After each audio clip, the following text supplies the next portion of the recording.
감시 장비에 포착된 영상을 정밀 분석 중에 있습니다.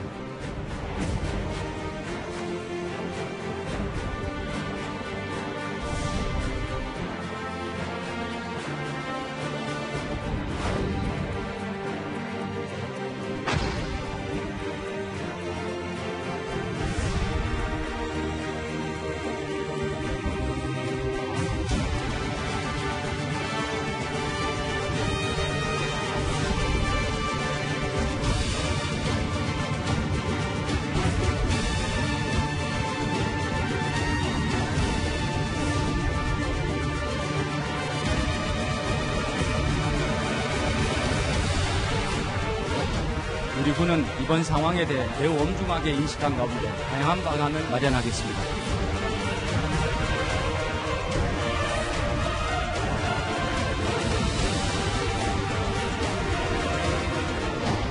제가 100번 지적을 받아도 할 말이 없다고 생각합니다. 모든 부분은 무한 책임을 권 장관이 지고 있기 때문에. 예. 뉴스탑10이 꼽은 1위가 지금 나왔습니다. 월북전까지 10번 지켰다.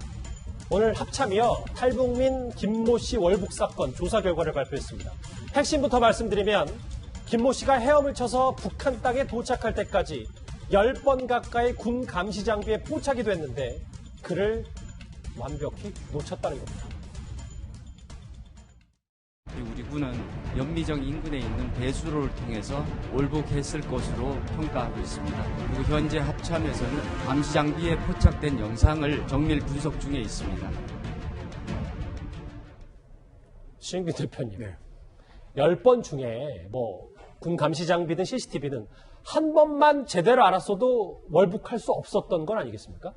자, 그 10번이 10번이라 하더라도 하나의 어떤 탐지 장비에만 10번이 보였다? 그럼 그걸 안 보고 있었으면 모를 수가 있죠. 그런데 여러 가지 탐지 장비예요. 일단 그 정상적인 우리 카메라 같은 그런 렌즈에 의한 영상 장비, 그리고 적외선 탐지 장비, 그렇죠. 이런 여러 가지, 그리고 녹음을 할 수 있는 장비, 녹음이 안 되는 그냥 CCTV, 이런 여러 가지 장비에 있었는데 그 누구도 그것을 보고 있지 않았다라는 방증이고, 또 그 2, 3km 되는 폭을 2시간에 걸쳐서 지금 건너간 거 아니겠습니까? 예. 그러면 2시간 동안 제대로 이 한 초소도 아니에요. 여러 초소에서 제대로 근무한 사람이 하나도 없었다라는 것이고, 그 영상들이 또 소초의 중앙지휘소에 또 다 연결이 돼요.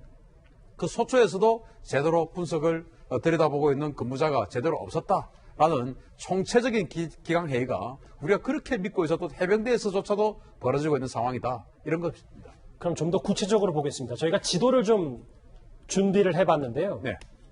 강화도 월곶 연미정에서부터 2시간 가까이 이렇게 포인트를 거쳐서 지난 18일 새벽 4시에 북한 탄포 있는 선전마을까지 도착을 합니다. 헤엄쳐서.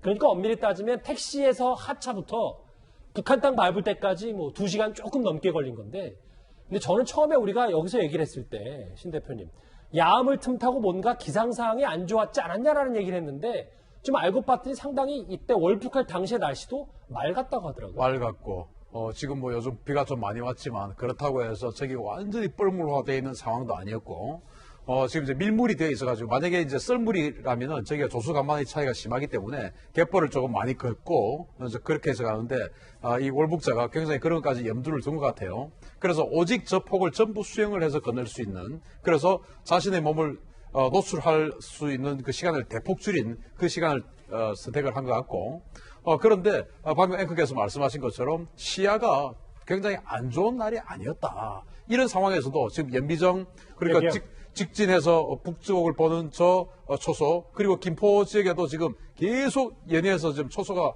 있을 거거든요. 여기 초소가 다 있겠죠? 당연히 있죠. 그러니까 정면에서 북으로 가는 것을 보지도 못했고, 측면에서 지나가는 것도 보지를 못했고, 그러니까 강화 지역에 있는 해병부대, 그리고 김포 지역, 김포는 또 해병대 사령부가 있는 곳 아닙니까? 맞아요. 저 해병대 2사단 사령부가 있는 저 김포 지역에서도 제대로 안 했고, 2개 이상의 부대가 전혀 작동을 안 했다라고 볼 수 있는 겁니다. 감시 장비 분석 결과요. 이 탈북자 김모 씨가 여기에 있는 연미정 배수를 통해서 한강에 입수하기까지, 헤엄치기까지는 불과 12분밖에 걸리지 않았습니다. 심지어 이 탈북자 김 씨가 택시에서 이곳에 내렸을 때요. 초소 근무자가 봤지만 아무런 조치도 없었습니다. 감시 장비에 영상이 포착됐다고 하셨는데 그러면 택시에서 내리고 난 이후에 뭐 행적에 대해서 포착이 된 건지.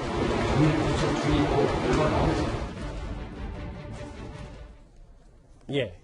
또 하나 합참은요.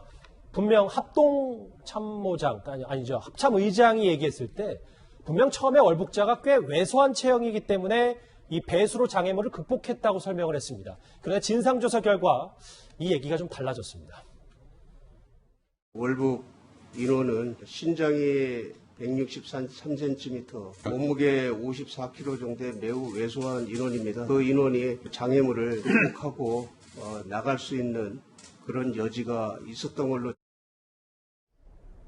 근데 신 대표님 조사 결과 보니까 배수로에 뭐 작든 크든 체격이 크든 작든 구멍이 되게 크게 뚫려 있었다고 하더라고요. 네, 일단 그 합참 의장의 발언에 저는 이의를 제기하고 싶은 것이 일단 북한군의 163에 54kg의 북한군의 체격은 굉장히 정상적인 평균 체형이에요.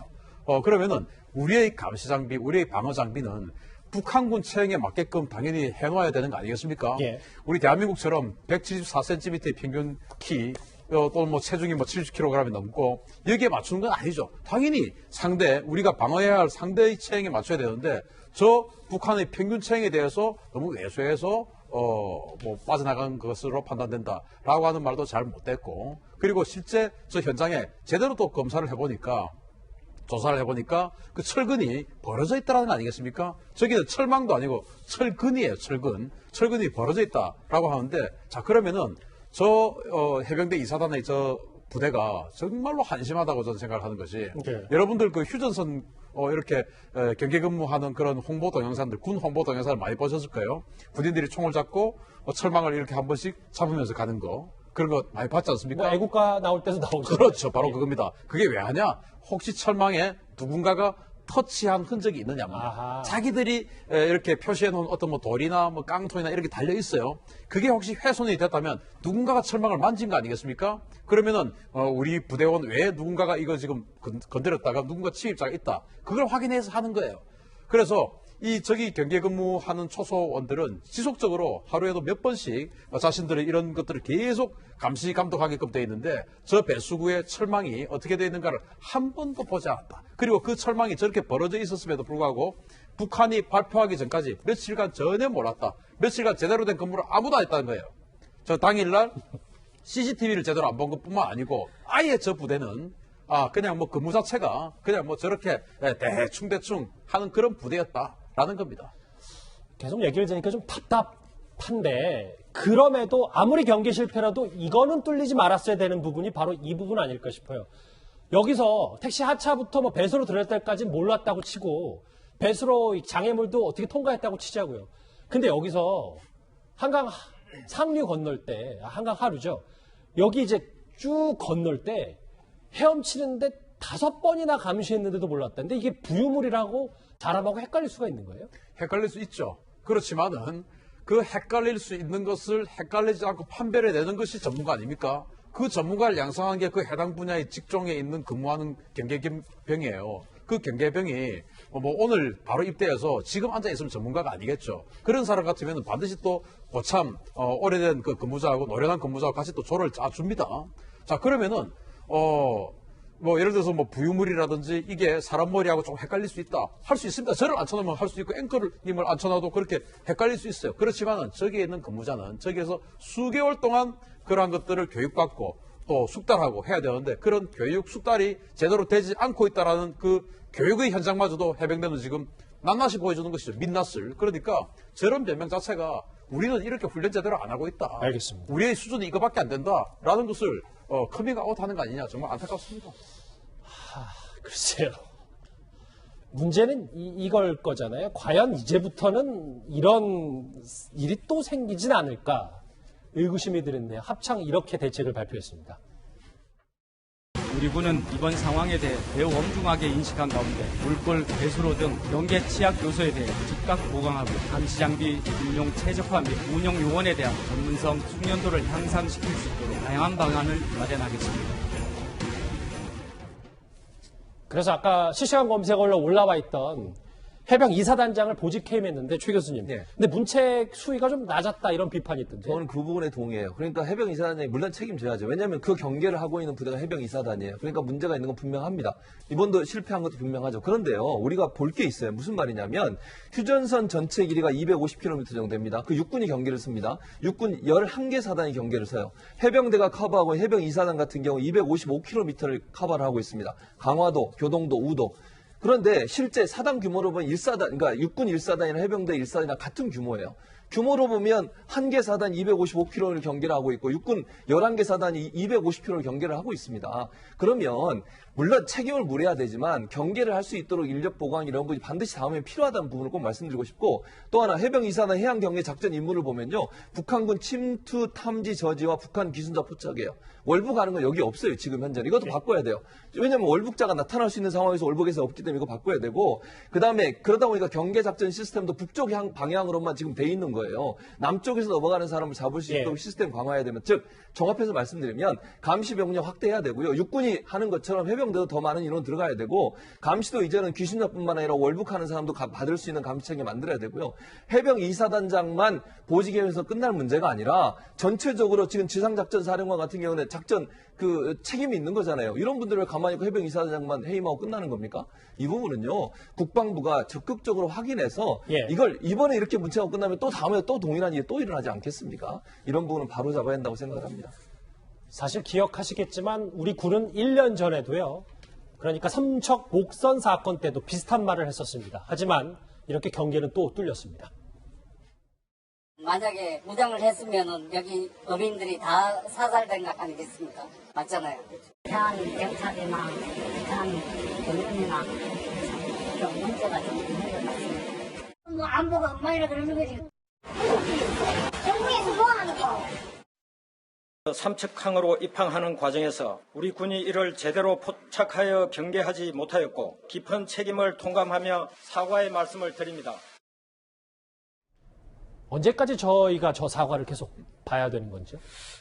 정말 그 정경도 국방장관은 2018년 9월달 딱 2년 정도 됩니다. 자, 근데 매번 이렇게 사과만 하시는데, 입이 12개라도 할 말이 없다라고 이야기를 하시는데, 그럼 결단을 내리셔야 되지 않겠습니까? 언제까지 국방부 장관이 사과만 하겠습니까? 이런 상황에 대해서 지금 밑에 있는 지금 해병대 사령관은 보직 해임을 했는데, 이 지금 우리가 쭉 이야기를 했지만, 정말 이거는요, 우리 국민들 보시기에 정말 이거는 있을 수 없는 일이거든요. 저는 빨리 결단하셔야 된다고 봅니다. 저희가 짧게 또 다른 논란도 하나 꼭 짚어봐야 될 것 같아요. 육군이 최근 SNS에 올린 이벤트 게시물에 북한 탱크, 그러니까 북한 전차 닮은 이미지가 등장해서 논란이 좀 있습니다. 신 대표님, 이거 단순 실수라고 좀 봐야 되는 거예요? 단순 실수가 아니고 어이없는 그 작태죠. 왜냐하면은 지금 이제 이 군의 발표에 의하면 지금 이제 육군 그 전문 공보실에서 운영을 하는 이 인스타그램이에요. 거기에서 이제 홍보를 하는데, 여기에 지금 탱크 지금 바뀌었는데, 원래는 T-55 탱크, 소련에서 만든 T-55 탱크가 저기 있었고, 그 T-55 탱크 또 T-62 탱크가 지금 현재 북한이 쓰고 있는 주력 전차예요. 그런데 우리는 그걸 막기 위해서 지금 이만큼 군사력을 넣고 있는 그런 상태 아닙니까? 그런데 육군 인스타그램 홍보 매체에 우리 한국의 K1 전차, K2 흡표 전차를 놔두고 소련의 T-55 전차를 거기에 얹어놨다? 그러면서 좋은 공보실에서 그 변명이 뭐냐? 군무원이 잘 몰랐다. 자, 그러면 우리 한국 육군의 탱크, 2,000대가 넘는 탱크가 있는 우리 탱크도 모르는 사람을 육군 홍보 요원으로 앉힌다. 이게 인사가 잘못된 거 아닙니까? 또 두 번째, 이 그 요원이 다른 그 이미지 사이트에서 그걸 돈을 주고 샀는데 잘 모르고 샀다. 아니, 육군 전문공보실에서 수많은 탱크 이미지를, 자기네들이 직접 찍은 탱크 이미지를 하드에 수십 기가를 가지고 있는데, 그걸 왜 국가 예산을 낭비하면서 다른 게티 이미지라는 데서 그걸 돈 주고 사옵니까? 정말 이 모든 것을 보면 방만한 경영이 이루어지고 있고 전문성 전혀 없는 그런 인사라는 걸 알 수 있습니다. 이 와중에 북한 탱크를 닮은 사진 논란이 있었습니다. 외교안보 국방 소식 여기서 정리하고요. 다음 주제 넘어가기 전에 시청자의 목소리 댓글 하나씩 만나보도록 하겠습니다. 지역은 아수라장인데 파한대소, 진정성 없는 사과가 더 문제다. 강제로 해봐야 누구한테 팔았는지 어찌하노 눈 가리고 아웅이지. 시판 얘기를 좀 청와대 참모 얘기를 하시는 것 같은데요. 다주택자를 겁박할 게 아니라 무주택자와 상생할 수 있는 정책 대안을 내야 한다. 알겠습니다. 오늘은 저희가 핵심 댓글 3개만 짧게 짚어보도록 하겠습니다.